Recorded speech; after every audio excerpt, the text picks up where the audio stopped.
नमस्कार बच्चों, आज मैं आप लोगों के सामने कक्षा 6 के एक चैप्टर लेके आई हूँ। चैप्टर का नाम है पेड़ों को मत काटो। मतलब पेड़ पौधों के महत्व के बारे में समझाते हुए यह पाठ लिखा है। ठीक है, सच्ची घटना के ऊपर है कहानी। आप लोग समझने की कोशिश कीजिए। मैं पढ़ के सुना दूँगी एक एक लाइन और आप लोग सुनिए। ठीक है बच्चों। यहाँ मतलब एक सुंदर लाल बहुगुणा नाम का एक बालक था। वो छठी कक्षा मतलब कक्षा 6 में पढ़ता था। तो उसके बारे में यह पाठ है। देखो यहाँ ऊपर लिखा हुआ है, थोड़ा समझा दिया है कि पाठ में क्या है। पेड़ हमारे लिए बहुत उपयोगी है। ये हमें प्राणवायु देते हैं, मतलब ऑक्सीजन। और ऑक्सीजन के बिना कोई भी पशु पक्षी मनुष्य कोई जीवित नहीं रह सकते हैं। तो माँ की भांति ये हमारे भरण पोषण में सहायक होते हैं, मतलब देखभाल करते हैं हमारे। ये पर्यावरण का संतुलन बनाए रखते हैं। इनकी अंधाधुंध कटाई रोकने के लिए विभिन्न लोगों ने समय समय पर अनेक आंदोलन चलाए हैं। हमें इनके महत्व को समझना होगा, इन्हें काटने से बचाना होगा और साथ ही नित्य नए पेड़ भी लगाने होंगे। अब अब्राहम लिंकन ने क्या कहा है, देखो। कुछ करने की इच्छा रखने वाले व्यक्ति के लिए इस दुनिया में कुछ भी असंभव नहीं है। अब नीचे देखो, सुंदरलाल छठी कक्षा में पढ़ता था। उसे पेड़ लगाने का बहुत शौक था। वह एक पहाड़ी गांव में रहता था। आसपास के जंगल से पेड़ों के बीज उठा लाता। बीज मतलब गुठली। उनके पौधे तैयार करता और फिर उन पौधों को लगा देता। उन्हें मतलब ज़मीन पर लगा देता था। उन्हें पानी देता और फिर वे छोटे छोटे पौधे बड़े वृक्ष बन जाते। सुंदरलाल को जितनी रुचि पेड़ लगाने में थी, उतनी ही रुचि पढ़ाई में भी थी। वह रोज़ नियमित रूप से स्कूल जाता था। गुरुजी जो पाठ पढ़ाते उसे पूरी तरह से याद करता और परीक्षा में सदा प्रथम आता। पेड़ लगाते लगाते सुंदरलाल 20 वर्ष का हो गया। उसने हाई स्कूल की परीक्षा पास कर ली। उसे पेड़ पौधों से इतना लगाव हो गया कि वे सब उसे परिवार के लोगों के समान ही दिखने लगे, मतलब पेड़ पौधे। उसने अपनी एक मित्र मंडली तैयार की। मित्र मंडली मतलब फ्रेंड का एक ग्रुप। और उनमें पेड़ पौधे के प्रति स्नेह भावना जागृत की। स्नेह मतलब प्रेम भावना, प्रेम। उसका कहना था कि ये पेड़ हमारे माता पिता के समान है। ये हमें छाया देते हैं, फल देते हैं और जिस प्रकार माँ अपने बच्चे के लिए सभी प्रकार के दुख सहन करती है, उसी प्रकार ये पेड़ पौधे भी धूप, वर्षा, जाड़ा, धूल आदि सब अपने ऊपर सहकर हमें सुख देते हैं, हमारी रक्षा करते हैं।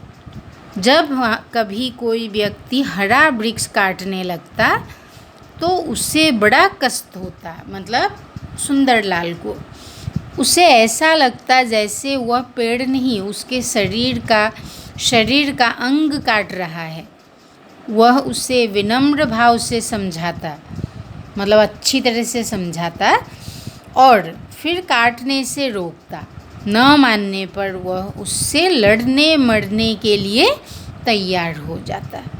सुंदरलाल अपनी बीए की परीक्षा के लिए नैनीताल जा रहा था। मतलब एक दिन वह कहाँ जा रहा था? बीए की परीक्षा के लिए नैनीताल जा रहा था, मतलब गांव से शहर की तरफ। उसने रास्ते में कुछ लोगों को एक साथ बहुत से पेड़ काटते देखा। यह देखकर उसका मन व्याकुल हो उठा। वह बस से उतर पड़ा और पेड़ों को काट रहे लोगों को समझाने लगा, पर उसकी हैरानी का ठिकाना न रहा जब उसने सुना कि वे लोग कंपनी के नौकर हैं, मतलब कंपनी के काम करने वाले लोग हैं, और कंपनी ने जंगल काटने का ठेका ले रखा है। यही कारण था कि वे पेड़ काटना बंद नहीं कर सकते थे। यह जानकर उसे दुख भी हुआ और आश्चर्य भी।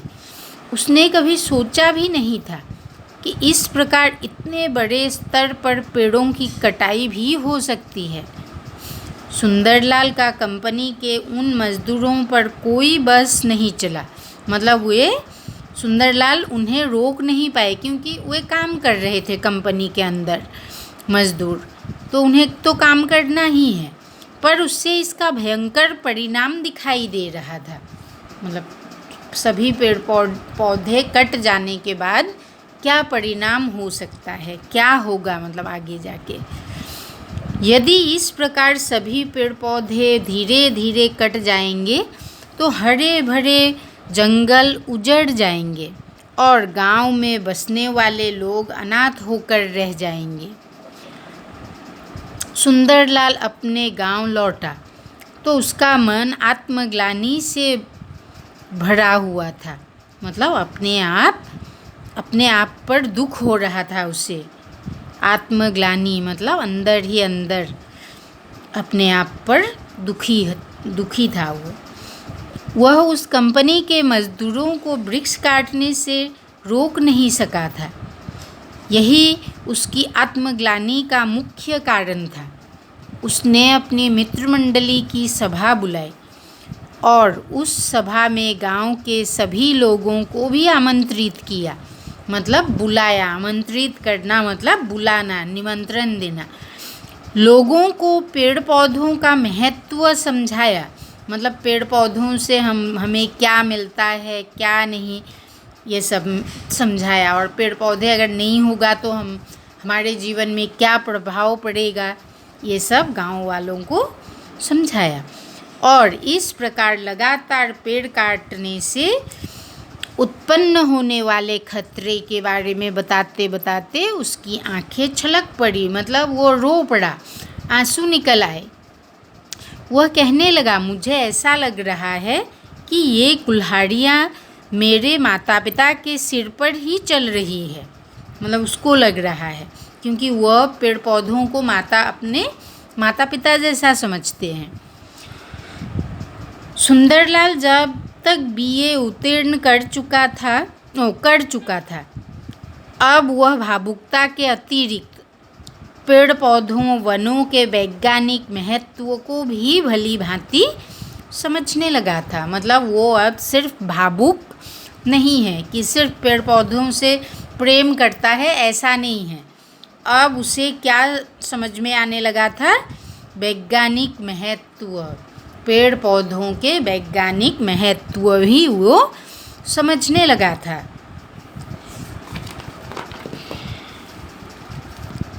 उसके बाद देखो, वह समझ गया था कि यदि पेड़ पौधे नष्ट हो गए तो पर्यावरण का संतुलन बिगड़ जाएगा। वृक्षों की अंधाधुंध कटाई से वर्षा नहीं हो पाएगी। वर्षा न होने से सूखे की स्थिति उत्पन्न हो जाएगी, जिससे अकाल की स्थिति बन जाएगी। अकाल मतलब खाने के लिए वस्तु या सामान नहीं मिलेंगे। मतलब अगर बरसात नहीं होगी तो अनाज उत्पन्न नहीं होगा, खेती नहीं कर पाएंगे लोग, तो खाएंगे कहाँ से? तो अकाल की स्थिति उत्पन्न हो जाएगी। बाहर से अनाज मंगवाने के लिए लोगों के पास धन कहाँ से आएगा? मतलब गांव के पहाड़ी लोग गरीब होते हैं, तो उन्हें वे पैसों से चीज़ें नहीं खरीद पाएंगे, मतलब शहर से। परिणाम यह होगा कि लोग भूखों मरने लगेंगे।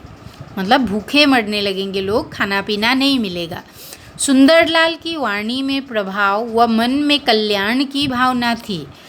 मतलब वह लोगों को बातों से भुला सकता था, बातें कहकर समझा सकता था।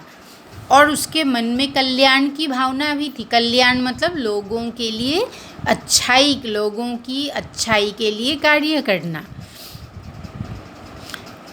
उसने ये सभी पक्ष लोगों के सामने रखे। उसकी बातों को सुनकर लोगों को लगा कि वह ठीक कह रहा है, उन्हें उसका साथ देना चाहिए। यही नहीं, सुंदरलाल ने अपने मित्रों के साथ आसपास के सभी गांवों में अपनी यात्राएं प्रारंभ की। मतलब यात्राएं प्रारंभ करना मतलब आसपास के गांव में जाकर उन लोगों को समझाया। प्रारंभ मतलब आरंभ, समझाना शुरू कर दिया। सभाओं का आयोजन किया और लोगों को वृक्षों के महत्व तथा उनके कटने से सिर पर मंडरा रहे खतरे के बारे में सचेत किया। उसने इनके बारे में सरकार को अनेक पत्र लिखे। तरुरक्षण एवं वृक्षारोपण संस्थान का गठन किया। देखो, उसने 2 संस्थान भी बनाया। एक तरुरक्षण, रक्षण मतलब रक्षा करना, और तरु मतलब तो पेड़ों को रक्षा करने के लिए एक तरुरक्षण संस्थान और वृक्षारोपण संस्थान का गठन किया। इसके साथ ही उसने लोगों को वृक्षों की कटाई रोकने का एक नया ढंग समझाया कि जब कंपनी के मजदूर किसी पेड़ को काटने लगे तो लोग उस पेड़ से लिपट जाए। इससे कंपनी के मजदूर उस वृक्ष को काट नहीं सकेंगे। देखो, एक नया तरीका उसने सोच कर निकाला कि किस तरह से पेड़ों को काटने से रोका जा सकता है, क्योंकि मजदूर तो कंपनी के अंदर काम कर रहे थे, उनको काम करना ही है और उनको रुकेंगे ही नहीं, वे कंपनी का काम करेंगे। तो उसके लिए सुंदरलाल ने एक उपाय सोचा और लोगों से कहा कि जो भी पेड़ मजदूर काटने आएंगे, आप लोग उस पेड़ से लिपट जाइए और तब मजदूर वृक्षों को काट नहीं सकेंगे। सुंदरलाल के इस आंदोलन को चमत्कारी ढंग से लोकप्रियता मिली। जहाँ भी कंपनी के मजदूर या कोई अन्य व्यक्ति किसी वृक्ष को काटने लगता तो लोग उस वृक्ष से लिपट जाते। इसी से चिपको आंदोलन का सूत्रपात हुआ। देखो, मतलब पेड़ पौधों से चिपक जाते थे, इसलिए आंदोलन का नाम भी पड़ गया क्या? चिपको आंदोलन। सूत्रपात हुआ मतलब शुरुआत हुआ और सुंदरलाल बहुगुणा पर्यावरण रक्षक के रूप में प्रसिद्ध हुए। वह प्रसिद्ध हो हुए क्योंकि बचपन से ही उसने पेड़ पौधों के बारे में सोचा, पेड़ पौधे लगाए। फिर बाद में जब पेड़ पौधे काटने लगे कंपनी के मजदूर, तो उन पेड़ पौधों को बचाया। फिर बाद में जाके अंत में उसे प्रसिद्धि प्राप्त हुई। लोग समझने मतलब पहचानने लगे उन्हें। ठीक है बच्चों।